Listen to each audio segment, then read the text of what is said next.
어느 선교사가 아프리카 한 마을에 갓 도착했을 때의 일입니다. 그는 복음을 전하기 위해서 마을 사람들과 친해지려고 노력을 했습니다.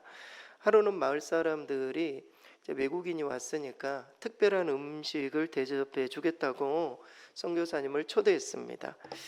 그런데 음식을 받아보니까 국이 이렇게 떠져 있는데 국 위에 닭 머리가 우리는 닭 머리를 먹지 않잖아요. 닭 머리가 이렇게 둥둥 떠 있는 것입니다. 말 그대로 닭 머리 수프였던 것이죠. 그래서 너무 당황스럽잖아요. 그래서 선교사님께서 조심스럽게 물었습니다. 이 나라에서는 닭 머리를 먹는 것이 일반적인가요?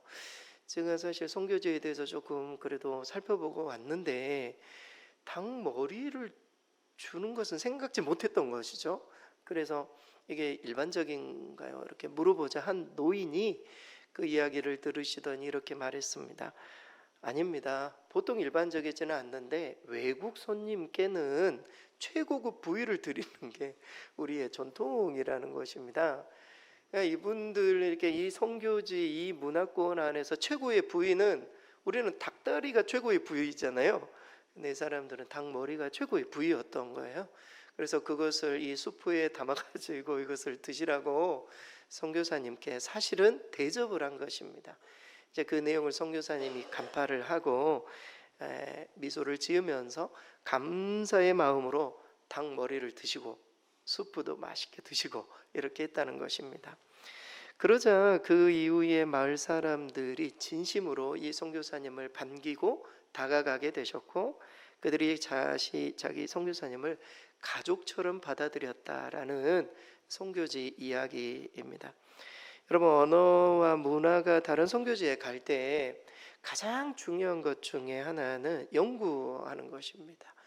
선교지가 어떤 언어를 쓰고 있고 어떤 문화와 어떤 음식과 또 어떤 감정 그리고 어떤 역사를 지니고 있는지 이것을 공부해 가는 것은 너무 중요해요. 선교지를 알아야 한다라는 것입니다. 외부인들에게도 어떻게 대하는지 그리고 무엇보다 복음을 선명하게 전할 수 있도록 선교지에 가게 되면은 언어를 공부하고 복음에 대해서도 이 선교지의 문화에 맞게 사람들의 성향에 맞게 복음을 어떻게 전할 것인가 이 부분을 충분히 연구하고 준비해 가야 돼요. 선교지에 무작정 간다 우리말로 전할 수는 없잖아요. 옆에 통역사를 이렇게 대동하고 가는 것도 한계가 있어요. 그래서 이 복음을 선명하게 전할 수 있도록 준비해 가는 것. 그래서 요즘은 선교사님들이 그냥 가지 않고 2, 3년을 충분히 훈련하고 준비해서 도시로 가게 되는 것이죠. 준비하는 것이 참 중요하다. 선교사는 복음을 전하기 위해 선교지에 보냄을 받은 사람이기 때문에 물론 우리가 선교지에 가게 되면 부지런히 섬기고 부지런히 사람들을 돌보고 여러 사역을 한다 할지라도 복음으로 옳게 전하지 않는다면 그런 모든 노력은 사회봉사를 하시는 분들과 뭐가 차이가 있겠습니까? 선교사님이 선교지에 가가지고 열심히 돌보고 도와주고 뭐 마을 건축해주고 막 이런 것들도 사회봉사 하시는 분들도 다 할 수 있다고요. 선교사님이 가셔서 정확하게 해야 되는 것은 복음을 전하는 거예요. 이 부분을 정확하게 훈련되고 참으로 공부하고 그렇게 가야 된다라는 것입니다. 마찬가지입니다. 우리 역시 다 선교사들로 부르심을 받았습니다. 우리가 지금 가는 선교사는 아니지만 우리가 보내든지 아니면은 우리가 이 땅 가운데도 아직 복음을 듣지 못한 그런 사람들에게 하나님 나를 선교사로 보내신다 이런 마음으로 선교사처럼 우리가 살기를 우리가 각오하고 시작한다면 가정 일터에서 내가 만나는 모든 사람들에게 선교사로서 나아갈 때 우리도 연구를 해야 된다고요. 공부를 해야 된다고요. 어떤 상황 속에서 어떤 언어로 그 사람의 어떤 그 분위기에 맞게 우리도 복음을 전하는 이게 공부하고 연구하는 그런 자세가 필요합니다. 어떻게 그들의 다른 언어와 문화 이런 것들을 이해하고 그들의 언어와 이해에 맞는 복음을 선명하게 전할 수 있을지 정말 요즘은 세대 가운데 너무 문화가 다르지 않습니까? 문화만 다른 게 아니에요. 언어도 엄청 다릅니다. 저희들도 우리 아이들이 쓰는 언어들을 보면은요, 무슨 말인지를 못 알아요. 애들이 축약어로 쓰잖아요. 실제 이 아이들에게 맞는 언어로 복음을 전하고 마음이 열릴 수 있도록 하는 것은 정말 많은 연구가 필요함을 우리 잊지 말아야 돼요. 그러니까 선교사처럼 각오한다고 끝나는 게 아니라는 거. 선교사처럼 기도도 해야 되지만 선교사처럼 우리도 연구를 해야 돼요. 이 대상들에 대해서 할아버지 할머니들한테 어떻게 복음을 전하고 자녀들 어린 아이들한테는 어떻게 복음을 전해야 되는지 생각해 볼 때 우리가 선교사로서 준비가 되는 것이다.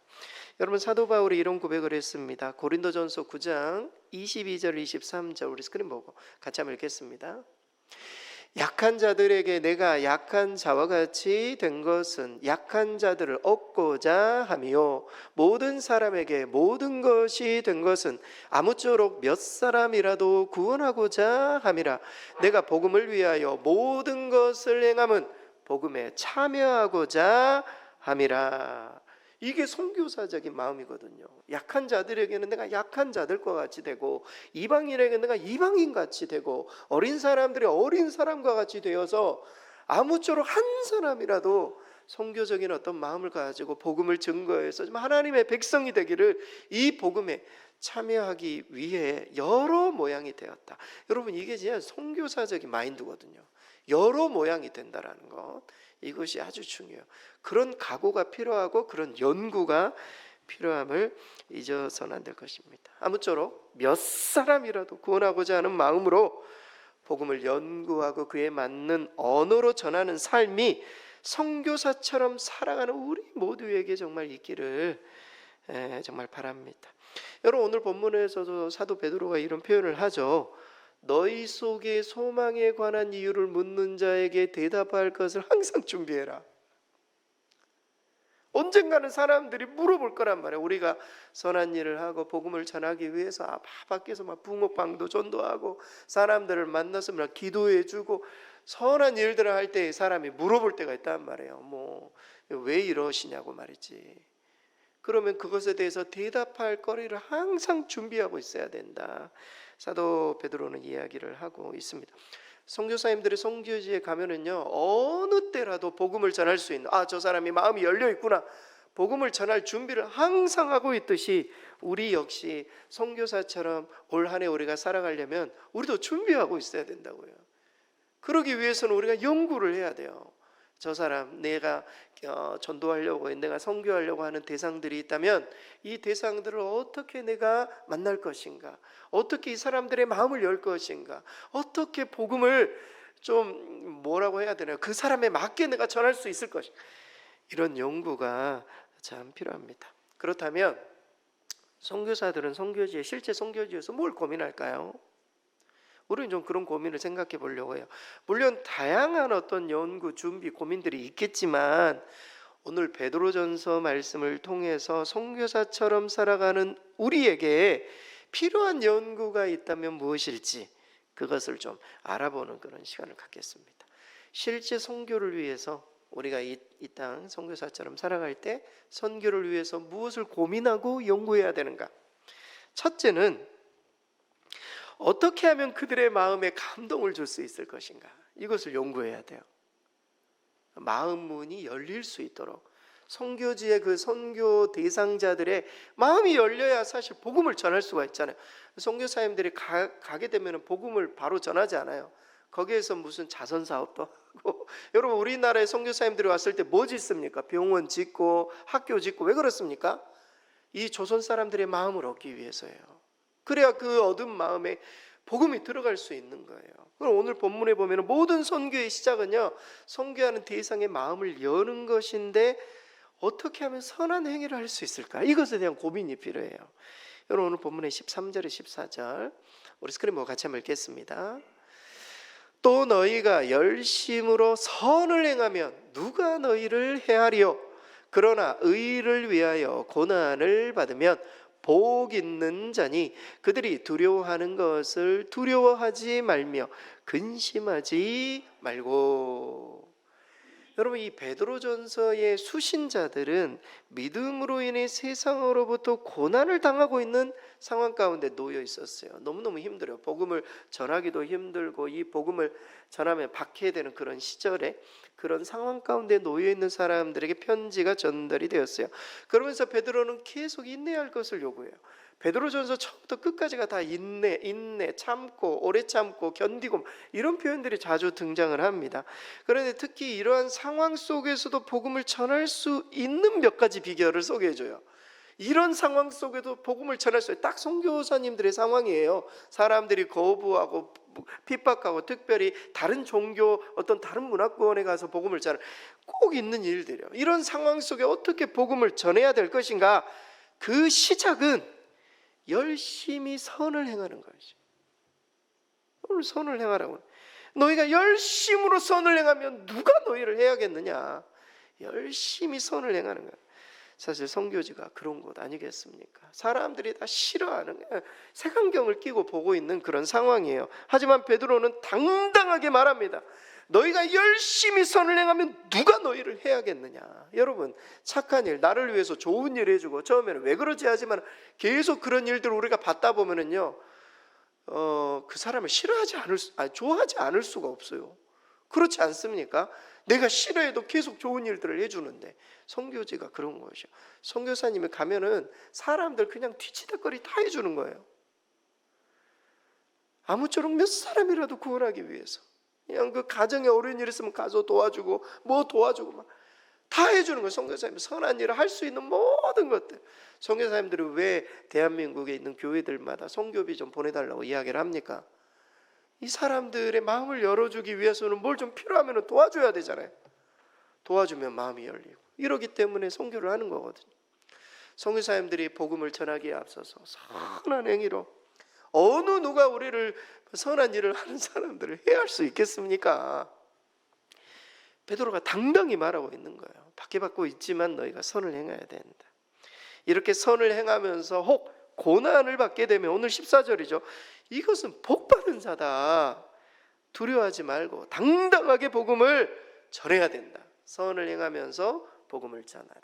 이렇게 말해주고 있어요. 우리가 연구해야 될 게 있으면 우리가 정말 선교하고 있는 대상자들 어떻게 마음문을 열 수 있을까? 어떻게 선을 행할 수 있을까? 이 부분을 우리가 생각해야 돼요. 여러분, 실제 주님도 이런 말씀을 주셨습니다. 마태복음 5장 16절 우리 스크린 보고 같이 한번 읽겠습니다. 이같이 너희 빛이 사람 앞에 비치게 하여 그들로 너희 착한 행실을 보고 하늘에 계신 너희 아버지께 영광을 돌리게 하라. 할렐루야. 아무리 선교지가 힘들어도 착한 행실과 섬김과 나눔으로 다가가면 그 선교사님을 거부할 사람은 아무도 없어요. 계속 착한 일을 인내하고 꾹꾹 참아내면서 어려운 일을 쓸 때 도와주고 하면은 저라도 마음이 열릴 것 같아요. 그러지 않겠습니까? 따라서 선교사로서 가장 먼저 고민해야 되는 것은 선교지 그 대상자들의 마음을 어떻게 감동시킬 수 있을 것인가. 여러분, 이거입니다. 이거. 여러분, 이거는요 복음을 전하는 사람들뿐만이 아니라 우리가 일터 속에서도 다 이게 적용될 수 있는 말이에요. 우리가 어떤 사람의 마음을 얻고 그 사람의 어떤 마음을 열기 위해서는요 그 사람을 감동시키면 돼요.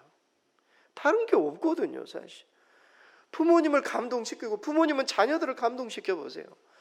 그러면은 마음과 마음이 통하고 마음이 열리는 것입니다. 그래서 기회가 되는 대로 꼭 선한 마음을 갖고 선한 행위까지 이어져서 그렇게 할 때 선교사처럼 우리가 사명을 감당할 수 있다.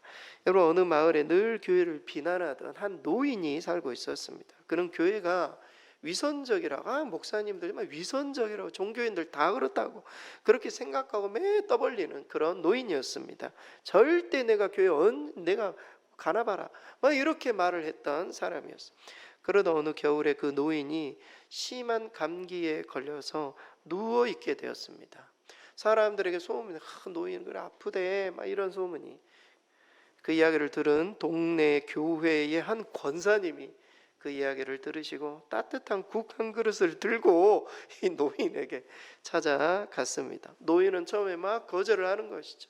권사님 포기하지 않고 계속 국을 따뜻하게 해가지고 노인에게 찾아가지고 그것을 드리고, 들었는데 어느 날 그 노인이 이제 계속 거부할 수가 없잖아요. 구수한 국 냄새가 딱 이렇게 나는 겁니다. 도저히 참을 수 없어서 들어오시라고 해가지고 국을 한 그릇 딱 먹었더니 마음이 그냥 확 열리는 겁니다. 한 번만에 이게 열리는 게 아니죠. 그래서 계속 그렇게, 그 이후로 이 권사님은 한두 번 찾아가셔서 계속 음식을 챙겨주고, 이 노인은 건강을 되찾게 되었어요. 그리고 이 노인은 얼마 후에 교회에 나오게 되었습니다. 교회에 내가 절대 가지 않겠다고 했는데 마음이 열려서 교회에 나오게 되었어요. 그러면서 이런 말을 했다고 합니다. 다른 건 몰라도 그 권사님이 보여주신 마음은 진짜였다. 교회가 위선적이고 목사가 이렇다 저렇다, 교회 다닌 사람 다 똑같다 막 이렇게 말하지만 그 권사님만큼은 진짜였다.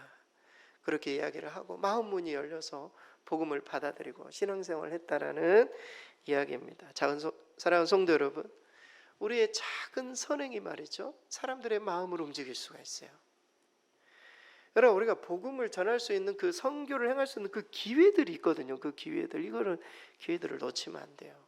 우리가 돈을 벌고 말이죠, 우리가 그런 목적이 무엇인지를 제대로 알아야 돼요. 물론 우리가 기본적으로 생활하는데 도움이 되는 거죠. 하지만 정말 하나님께서 우리에게 물질을 맡겨준 이 청지기적 사명을 감당할 때, 이 사람에게 꼭 복음을 전해야지, 이런 마음으로 기회가 찾아왔을 때 정말 우리가 그에게 작은 선행을 하면 이 사람의 마음도 열리고 정말 주님을 선교를 행할 수 있는 놀라운 일들이 생겨요. 여러분, 우리가 선교사처럼 참으로 연구해야 될 첫 번째 분야는 어떻게 하면 사람을 감동시킬 수 있을까? 어떻게 하면 선한 행위를 할 수 있을까? 이 부분을 올 한 해 고민을 하면서 우리도 선교사처럼 연구하시며 준비하실 수 있기를 바랍니다. 두 번째로 연구해야 하는 것은 어떻게 하면 내가 세상과 좀 구별된 삶을 살 수 있을까? 이것에 대한 고민을 해야 됩니다. 앞선 것이 선한 행위에 관한 고민이라면 선한 양심에 관한 고민이에요. 우리가 이 세상을 좀 세상 사람들과 똑같이 살면, 여러분, 선교사가 선교지에 가가지고 거기 선교지에 있는 사람들과 똑같이 그냥 윤리 도덕 상관없이 막 그렇게 살아버리면 영향력이 없는 겁니다. 그래서 선한 양심으로 세상과 구별된 삶, 그 자체가 복음의 메시지가 될 수 있어요. 오늘 본문의 15절 말씀 그리고 16절 연결지어서 15절 전반절 말씀 우리 스크린 보고 같이 한번 읽겠습니다. 너희 마음에 그리스도를 주로 삼아 거룩하게 하고, 16절 말씀도 함께 있습니다. 시작. 선한 양심을 가지라. 이는 그리스도 안에 있는 너희의 선행을 욕하는 자들로 그 비방하는 일에 부끄러움을 당하게 하려 함이라. 사도 베드로는 받게받는 세상 속에서도 복음을 전하기 위해서는 너희 마음에 그리스도를 주로 삼아 거룩하게 해야 된다. 이게 무슨 말입니까? 그리스도의 주권을 인정하고 세상과 구별된 원칙에 따라 사는 것을 말해요. 세상 사람들이 보기에 예수 믿는 사람들의 삶이 달라야 된다는 것입니다. 여러분, 우리가 생각하는 이 가치가 달라야 된다는 거. 우리가 가치, 세상 사람 똑같이 그냥 아이들 대학 보내고 아이들 좋은 어떤 직장 취직하고 막 이런 것에 그냥 몰두하고 모든 것들 그것에 올인하는 사람들의 가치가 그거거든요. 세상 사람들 그것이 최고의 가치라고 여기기 때문에 다른 것들은 그냥 신경도 안 쓰는 거예요. 예수 믿는 사람 절대 그래서는 안 돼요. 하나님 나라 가치가 우선이잖아요. 우선 먼저 그의 나라 그의 의를 구하는 게 우선이잖아요. 이게 무너지면은요 안 되는 거예요. 세상과 구별된 삶을 살아가는 거예요. 이것이 하나의 메시지예요. 메시지. 성도는 세상 사람과 달라야 돼요. 특별히 선한 양심과 행위로 사는 사람들을 모욕하는 그 사람들의 거짓이 드러나 오히려 그들이 더 부끄러워할 수 있도록 예수 믿는 사람들이 달라야 한다라는 것입니다. 여러분, 선교사가 선교지에서 복음을 전할 때 가장 중요한 메시지가 뭘까요? 선교사님이 선교지에서 복음을 전할 때 가장 중요한 메시지, 그것은 선교사 그 자신이에요. 사람들이 선교사를 봐요. 선교사가 전하는 메시지가 아니라 선교사 저 사람 누군가를 본다고요. 이 너무 중요해요. 우리의 삶이, 우리가 이 세상에 살아갈 때도 마찬가지면 세상 사람들 안 보는 것 같죠? 다 봅니다. 다. 교회에서도 우리 모든 성도들 다 보고 있잖아요. 밖에서도 마찬가지예요. 저 사람 교회 다닌다는데, 저 사람 예수 믿는다는데, 내 주변에 있는 사람, 저 사람 목사인데 다 본다고요. 우리 자체가 메시지예요.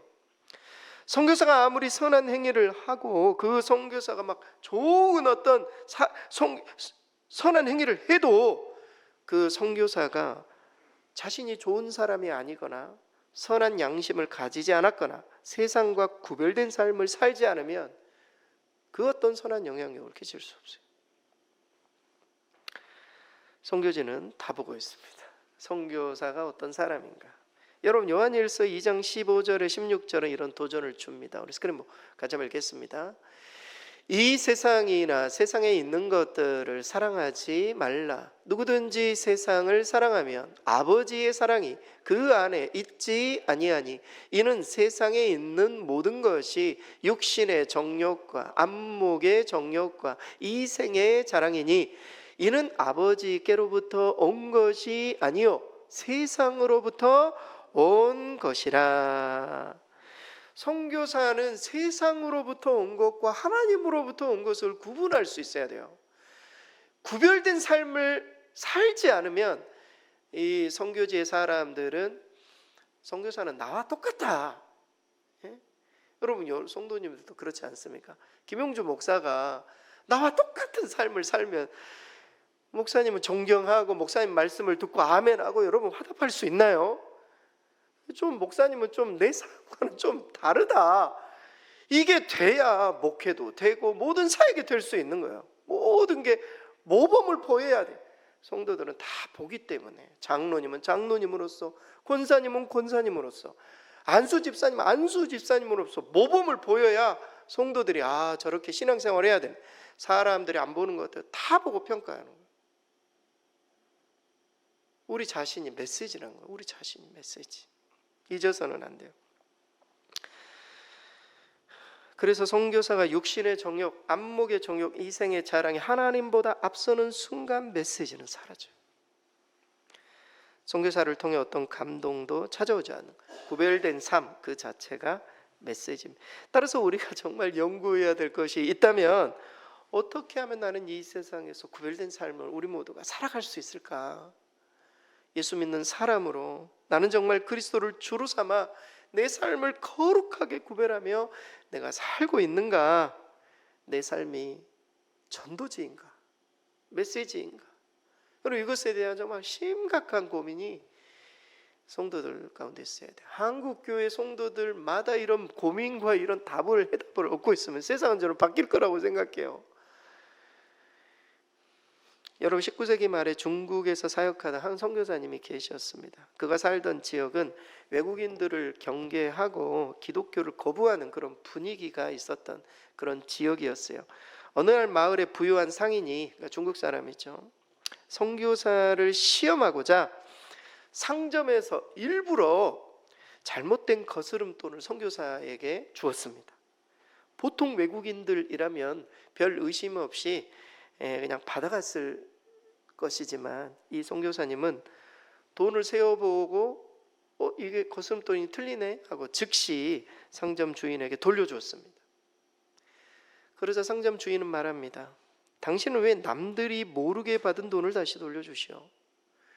어려웠던 시절에 사실 이런 거면 땡 잡은 것 아닙니까? 그냥 가져가면 되는 거잖아요. 근데 어떻게 이렇게 돌려주느냐? 묻자 선교사는 이렇게 말했다고 합니다.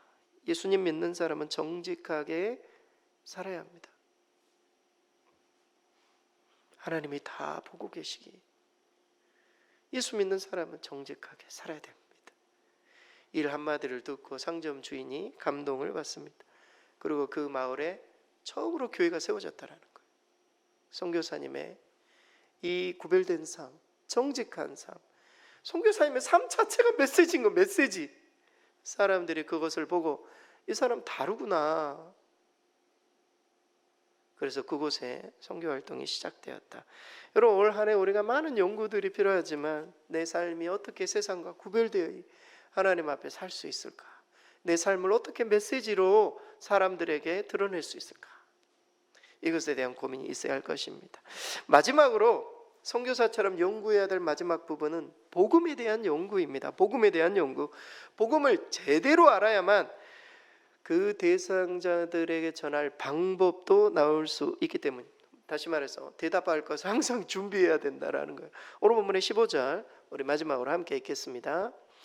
너희 마음에 그리스도를 주로 삼아 거룩하게 하고 너희 속에 있는 소망에 관한 이유를 묻는 자에게는 대답할 것을 항상 준비하되 온유와 두려움으로 하고.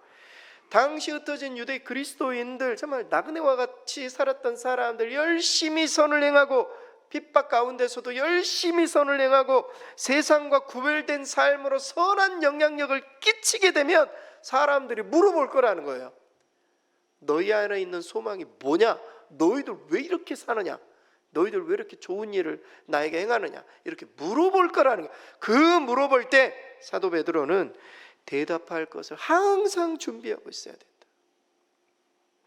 여기서 이 대답이라는 단어는요, 변호하다라는 뜻이야. 변호하다. 어떤 사람, 어떤 상황 속에서도 분명하게 설명할 수 있는 만반의 준비를 갖추고 있어야 된다는 거예요. 어떤 상황 속에서 아이라면 아이, 노인이라면 노인, 젊은 사람 젊은 사람, 만반의 준비를 갖추고 있어야 된다. 선교사들은 정말 그래야만 했어요. 다른 것은 몰라도 복음을 전하는 것만큼은 제대로 공부하고 연구하고 준비해서 선교지로 가야 돼요. 그래야 술술 기회가 찾아왔을 때 복음을 전할 수 있지 않겠습니까? 오늘 본문에 보면은 이렇게 준비할 때 온유와 두려움으로 하라, 이렇게 말하고 있어요. 여러분, 당시 유대인들은 복음을 변증하면서 공격적이고 논쟁적으로 말을 하는 경향이 있었대요. 유대인들은. 여러분, 우리가 성경에 보면 바리새인들 보면은 부드럽게 이야기를 안 하잖아요. 사람들이 질문 하나도 그냥 마음을 찌르는 질문들을 하잖아요. 그러니까 공격적. 사랑하는 성도 여러분, 메시지도 중요하지만 그 메시지를 전하는 태도도 중요해요.